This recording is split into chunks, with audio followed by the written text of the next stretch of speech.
ရှည်ကိုကြောက်ဒီချက်15လက်မလောက်ယူထားတယ်နော်အရှည်ကိုဘိုးကို15လက်မယူထားတယ်လေဟုတ်ပါဘူး6လက်ယူထားတယ်နော်ဒါပိုတော့လည်းပြန်ထည့်ထုတ်လို့ရနော်16လက်မယူထားလိုက်တယ်အရှည်ကိုပြီးလို့ရှိရင်ဒါလေးကိုနှစ်ချမ်းချမ်းမယ်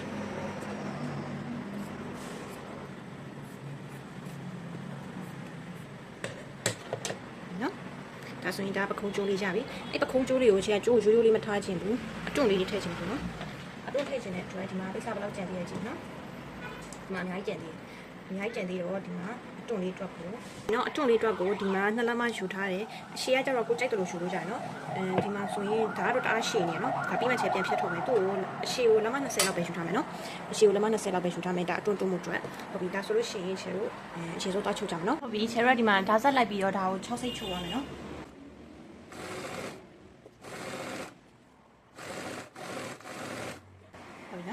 ဒါဆိုရင်ရှေ့ရောနောက်ဘောကိုအိုက်တိုင်းချုံမယ်ဟုတ်ပြီချုပ်ပြပါပြီဆိုဒီမှာတရေကျိုးပေါ့နော်တရေကျိုးကတော့ဒီဟာလေးတုံးမယ်ပေါ့နော်ဒါ4စိတ်လောက်ရှိမှာပေါ့နော်ဟုတ်ပြီအဲ့ဒါလေးကိုကျွန်တော်ဘယ်လိုတုံးမလဲဆိုတော့လေသူ့ရဲ့ဒီအတိုင်းကိုပေါ့နော်ကျွန်တော်2လက်မလောက်နှုတ်လိုက်မယ်နော်သူ့ရဲ့အတိုင်းကို2လက်မလောက်နှုတ်ပြီးတော့တရေကျိုးလေးထည့်ပါမယ်နော်ဒီတရေကျိုးလေးကနေချေတို့2လက်မလောက်နဲ့မရဘူးသူက3လက်မ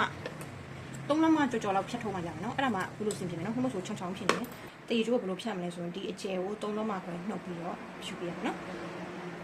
နော်အဲ့ဆိုဒီလိုလေးရမယ်အဲ့လိုရပြီဆိုလို့ရှိရင်ဒီအောက်နားလေးချုပ်မယ်အောက်နားလေးချုပ်ဖို့အတွက်ကိုခုနအောက်နားညှက်ထားတဲ့ဟာလေးပေါ့နော်အဲ့ဒါလေးကိုချိန်လို့ဒီမှာ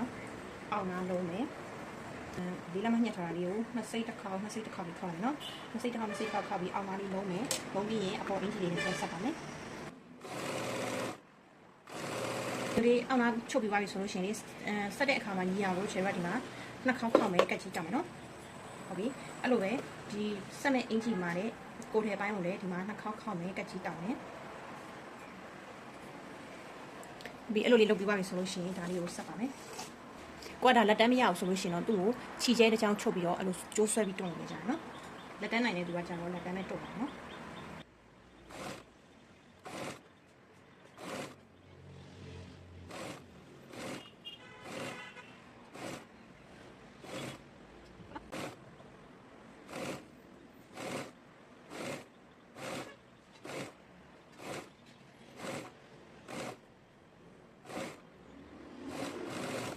ဟုတ်ပြီအဲ့လိုလေးပြီးပြီဆိုရင်ဒါလေးကိုဒါဆက်လေးလိုက်မယ်အဲ့ဆိုရင်နောက်ချမ်းလေးကိုလည်းကျတော့အဲ့တိုင်းလေးပဲချုပ်ထားမယ်နော်ဟုတ်ပြီရှေ့ရောနောက်ကောချုပ်ပြီးသွားပြီဆိုလို့ရှိရင်ကျတော့ဒီမှာဘေးလေးပိတ်ပါမယ်နော်ဒီကကျတော့6စိတ်တလမ်းမှာတိုက်တူပိတ်နေတာနော်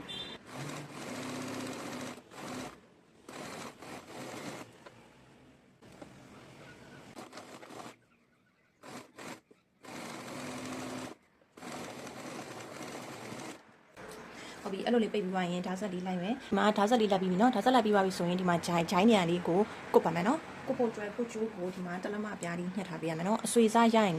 အဆွေစားလည်းရတယ်အဆွေစားမရှိဘူးဆိုလို့ရှိရင်တို့တဲ့သားလေးရတယ်နော်ဟုတ်ပြီအဲ့ဒါကိုဒီအလှပတ်လေးရနေပြီးတော့လှချင်းထပ်ပြီးတော့ဒီမှာချုပ်ပါမယ်နော်ချုပ်တဲ့ခါမှာချင်းဒီမှာ4စိတ်လောက်ခောက်ပြီးချုပ်လိုက်မယ်နော်ဒီမှာ4စိတ်လေးခောက်ပြီးချုပ်ပါမယ်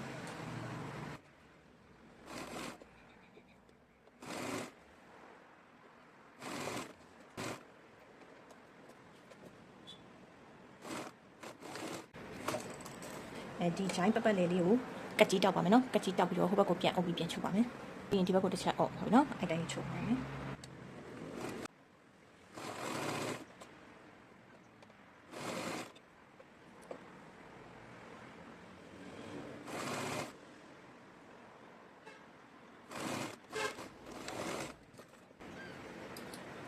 ဟုတ်ပြီနော်ဒါဆိုလို့ရှိရင်ဒီမှာတို့လိုလေးကြပြီနော်ဟုတ်ပြီနောက်တစ်ဖက်ကိုလည်းအဲ့တိုင်းလေးပဲကွတ်ထားမယ်နော်ဟုတ်ပြီအဲ့လိုဘေးလေးဆက်ပြီးသွားပြီဆိုတော့ဒီမှာကျိုးလေးချိန်မယ်ပေါ့နော်ကျိုးကိုကြတော့ကျွန်တော်ပခုံးမာလေးကိုလိုချင်တဲ့ပုံစံအရှည်လေးပေါ့နော်အဲ့လိုလေးချိန်မယ်နော်ချစ်ဒီတိုင်းလေးပတ်တံမှာဆွဲပြီးတော့လုပ်တဲ့ကျိုးကြတော့နည်းနည်းတိုးသလိုဖြစ်နေလို့လေအဲ့ဒါချစ်ကျိုးရှိလေးလိုချင်တော့ဒီမှာပေါ့နော်ဒီညာလေးမှာကိုကရိုးမရှိလို့ရှိရင်ကိုပခုံးလေးနဲ့ပေါ့နော်ကိုချိန်ပြီးတော့ဒါလေးကျိုးလေးထုတ်ပြရမယ်နော်ဒီပခုံးကျိုးအရှည်လေးကိုလေဘယ်လောက်မှရှင်းလိုက်လဲဆိုတော့73လက်မှရှူလိုက်တယ်နော်ပခုံးကျိုးရှည်လေးကို73လက်မှရှူလိုက်တယ်ဟုတ်ပြီအဲ့ဒီကနှစ်ချိုးဒီမှာကျတော့အတွန့်လေးပေါ့နော်အတွန့်ကကျတော့ဒီမှာအရှည်ညှစ်ထားတယ်နော်ဒီကကိုအရှည်ဆုံးအနားလေးကြီးလုံးပြီနော်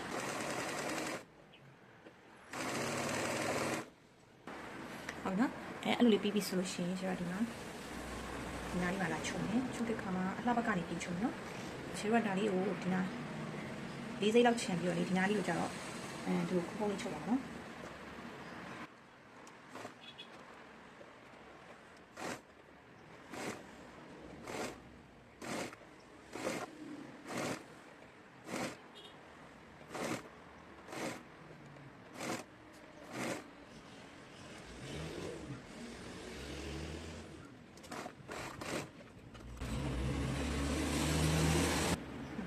ဒီလိုမျိုးလေးပြန်လှန်မယ်ပြန်လှန်ပြီးတော့ဒါတစ်ချက်တည်းနော်ဒီနားလေးကိုနော်ဒီလိုမျိုးလေးနှစ်စိတ်လောက်ခောက်ပြီးတော့ဒါလေးကိုပြန်အုပ်မယ်ပြန်အုပ်ပြီးတော့ဒီမှာတစ်ချောင်းပြန်ချုပ်မယ်နော်ဒါလေးကလေကိုကမညီမှာဆိုလို့လေအုပ်တာလေးကမညီမှာဆိုလို့ကျတော့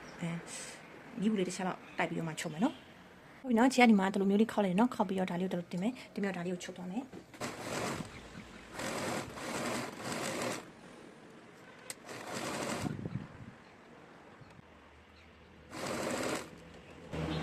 ဟုတ်ပြီအဲ့လိုလေးချုပ်ပြီးသွားပြီဆိုလို့ရှိရင်ပခုံးမှာတက်ပါမယ်ဒီလိုတိတိလေးခောက်မယ်ခောက်ပြီးတော့3စိတ်လောက်ခောက်ပြီးတော့ဒီနားမှာတက်ပါမယ်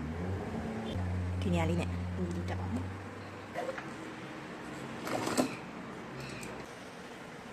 နော်အရှိကိုအဲ့လိုတက်ပြီးရင်အနောက်ကိုလည်းအဲ့လိုတက်မယ်ဒါလေးကလက်မနိုင်ဘူးဆိုလို့ရှိရင်ပြင်အဲ့လေးနဲ့ထိန်းပြီးတော့ချုပ်မယ်နော်လေးကြပြီဆိုရင်နောက်တစ်ဖက်ကိုလည်းအဲ့တိုင်းလေးတက်မယ်နော်နှစ်ဖက်လုံးချုပ်ပြီးသွားပြီဆိုရင်ဒီမှာရပြီနော်